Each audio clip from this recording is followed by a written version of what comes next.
Prontos para falar sobre o melhor livro do ano?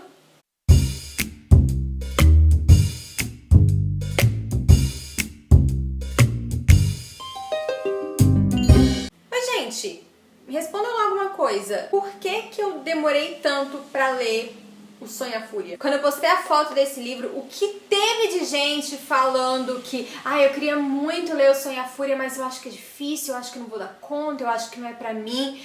Vamos parar? Faulkner é difícil? Ele não é fácil, porém não é impossível. Eu acho que existe um certo misticismo acadêmico. Isso daqui é só para os iniciados. É só para algumas pessoas seletas, iluminadas.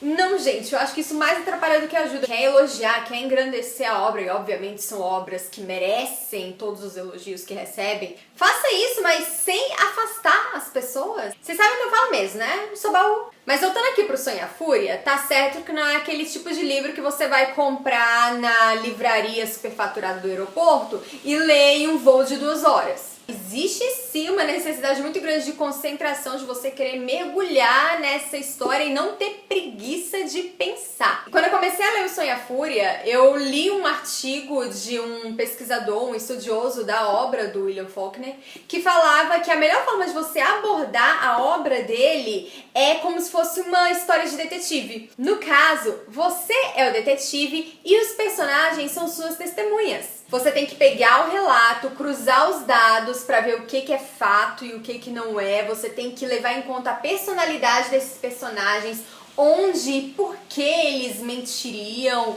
ou aumentariam ou omitiriam partes da história. E quando você vê, você tá analisando o livro, assim, quase que na brincadeira. E pela primeira vez, eu realmente senti a necessidade de marcar um livro. Esse é o momento que muitos vão ter ataques do coração, que vão sentir a dor na pele. Eu enchi de flagzinhas, ainda não foi tanto quanto algumas pessoas gostam de fazer. Fiz umas anotações em algumas delas, em algumas partes do livro eu puxei setinhas mesmo e escrevi na nota de rodapé. E eu comprei um caderninho em que eu fui fazendo uma espécie de resumo dos fatos de cada uma das partes. Até porque minha memória é muito ruim e como a narrativa não é linear, eu comecei a perceber que eu tava esquecendo as coisas que eu tinha lido. Chegou num ponto que se você tirasse esse caderninho de mim, eu não sabia o que era O Sonho e a Fúria. Hashtag entendendo vários nadas. Mas por que Faulkner tem essa fama de difícil? Difícil não é nem a história, difícil é a forma com que ele escreve. Eu já falei pra vocês em vídeos passados, vídeos sobre o narrador, naquela série de teoria literária, sobre o fluxo de consciência. Fluxo de consciência é uma técnica narrativa que foi desenvolvida no modernismo. Faulkner é um escritor modernista que foca no tempo psicológico do personagem em vez de focar no tempo cronológico da história. Não acontece muita coisa em termos de ação, mas o pensamento não para. E a gente tem essa descrição do pensamento o tempo todo. E aí vem a segunda peculiaridade da prosa do Faulkner, que é ele tentar transmitir na escrita essa forma de pensamento. Você tem trechos, páginas e páginas inteiras, sem letra maiúscula, sem pontuação. Ou às vezes o personagem tá lembrando de muitas coisas e uma lembrança puxa a outra e você tem que ficar tentando separar os momentos em que cada uma dessas lembranças aconteceram. O Sonho e a Fúria conta a história da família Compson, que é uma família tradicionalíssima do sul dos Estados Unidos, e uma família que já foi muito rica, mas que agora tá meio decadente, a crise bateu na porta. A história é dividida em 4 partes, cada uma cobrindo um espaço específico de tempo que você não descobre até mais à frente da narrativa. E cada uma dessas partes é contada do ponto de vista de um dos filhos homens da família. Mas a 4ª parte é uma narração em terceira pessoa, onisciente, tranquila, fácil de ler e onde muito do que foi contado antes se explica. Então, se você não estava entendendo tudo durante 3/4 do livro, na última parte as coisas clareiam um pouco. Só que o foco aqui são esses 3 rapazes, porque cada um tem suas próprias idiosincrasias. O primeiro narrador é o Benji. O Benji tem problemas de desenvolvimento cognitivo. Ele é um homem de 30 anos, mas ele pensa como uma criança de 5. E ele tem pouquíssima noção de tempo cronológico. E o que é que o Faulkner faz? A parte que é narrada pelo Benji é toda baseada nas memórias dele. Agora você vai pensar, como assim as memórias de uma pessoa que não tem noção de tempo? Aí é que tá a genialidade da coisa. O Benji lembra das coisas, ele internaliza os fatos por meio de sensações. Então, por exemplo, se ele escuta o barulho da chuva, ele começa a lembrar de vários momentos da vida dele relacionados à chuva. E aí, pra gente, leitor, entender que são momentos diferentes, aí vai quase que a parte dele inteira. E é nessa parte do Benji que a gente conhece a infância e parte da adolescência dos herdeiros da família Compson. A segunda parte, que eu acredito que acaba sendo a parte favorita de todo mundo, é narrada pelo Quentin. Quentin é o filho intelectual. A família vendeu terra para poder pagar a universidade desse menino. E Quentin precisa de ajuda psicanalítica. Também é na parte do Quentin que tem umas frases bonitas, como por exemplo, estou lhe dando o mausoléu de toda esperança e todo desejo. É nessa parte que Faulkner surta e decide que regras gramaticais não são necessárias. E aqui que a gente começa a descobrir que apesar daquela infância aparentemente bucólica dessas crianças, a família Compson esconde muita coisa. E o ambiente em que essas crianças cresceram não ajudou muito na relação delas. Aí a gente vai pra terceira parte do livro, que é narrada pelo Jason, que é o irmão que todo mundo odeia. Quer dizer, apareceu uma pessoa no Instagram dizendo que amava o Jason, que Jason era incompreendido. De alguma forma, a parte do Jason ela é mais inteligível. Faulkner voltou a usar pontos e vírgulas. E Jason é um filho revoltado. Ele acredita que a família bajula demais o Benji e que o Quentin foi privilegiado na educação. Tipo, como assim vocês venderam terreno pra ele ir pra universidade? Olha só o que ele fez, vocês podiam ter gastado esse dinheiro comigo.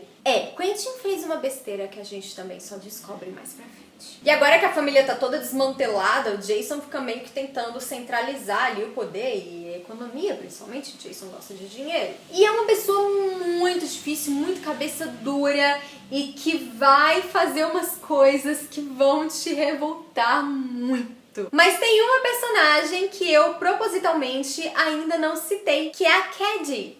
Caddy é a irmã desses rapazes e a única mulher da família. E segundo Faulkner, Caddy é a protagonista do Sonho e a Fúria. Todos os problemas e obsessões e lembranças desses personagens narradores, de uma forma ou de outra, voltam e se focam na Caddy. Pro Benji, a Caddy é como se fosse uma figura materna. Ela cuidava muito dele quando eles eram crianças. Já o Quentin era obcecado pela irmã. E pro Jason, ela seria uma prostituta. O Jason é aquele arquétipo do senhor sulista. E a Caddy sempre foi muito à frente do tempo dela. E a gente tá falando do que aqui? Começo do século XX? Parte de mim acha um pouco estranho a Caddy ser a protagonista do livro, sendo que ela só tem voz através dos personagens masculinos da história. Mas essa foi a forma que o Faulkner quis escrever o livro e ele o fez de forma brilhante. Apesar da gente não ter um ponto de vista da Caddy, ela é um personagem perfeitamente bem delineado. É como se eu estivesse também na cabeça dela. E pra fechar, eu acho importante contextualizar o Sonho e a Fúria dentro do gênero literário do qual ele faz parte. Vocês conhecem o gótico, certo? Que eu vivo falando, que eu sou. Existe um subgênero do gótico que é particular aos Estados Unidos, chamado de gótico sulista, o Southern Gothic.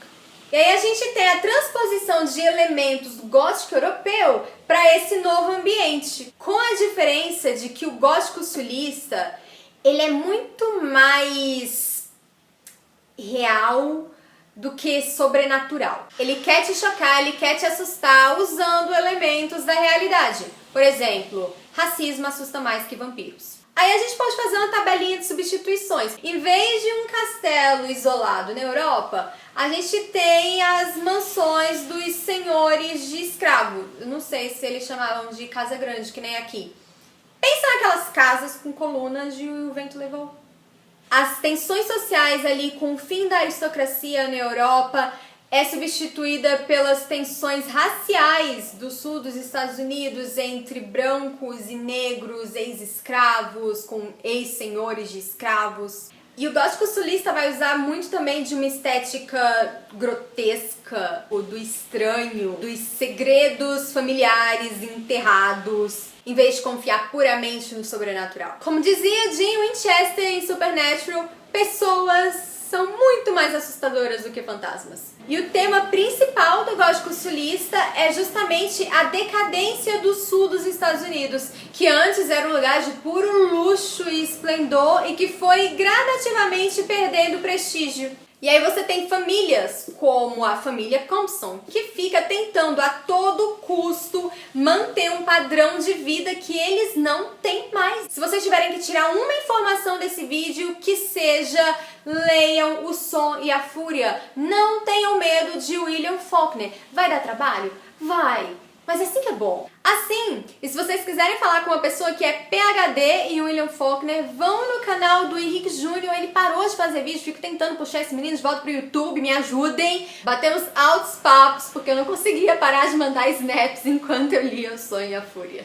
E joinha, pra quem aí também se confundiu com os dois Quentins. Tchau, tchau e até o próximo vídeo.